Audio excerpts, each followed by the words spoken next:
ভাবতে পারেন মাত্র 14 বছর বয়সে মাদ্রাসায় পড়ুয়া এক ছেলে নিজের হাতে বানিয়ে ফেলেছে একেবারে বাস্তব লঞ্চের মতো একটি লঞ্চ।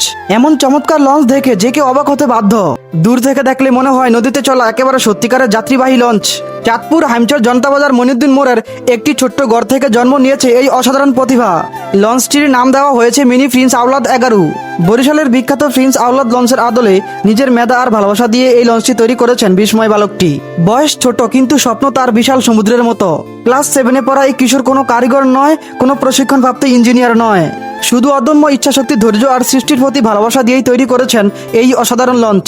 ডিজাইন, লাইটিং, রং, কাঠামো, আকার, আকৃতি সবকিছু সে নিজের হাতেই তৈরি করেছে। প্রত্যেকটি জানালা, প্রত্যেকটি ডেক, প্রত্যেকটি ছোট্ট ডিজাইন যেন তার স্পর্শে জীবন্ত হয়ে উঠেছে।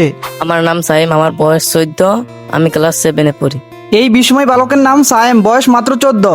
সে পড়াশোনা করে আলগিবাজার সিনিয়র মাদ্রাসায় 7ম শ্রেণীতে। এই লঞ্চটি বানাতে আমার 2 মাস সময় লেগেছে, 3000 টাকা খরচ হয়েছে। লঞ্চটি বানাতে ককশিট, ব্যাটারি এবং কি মোটর, পাখা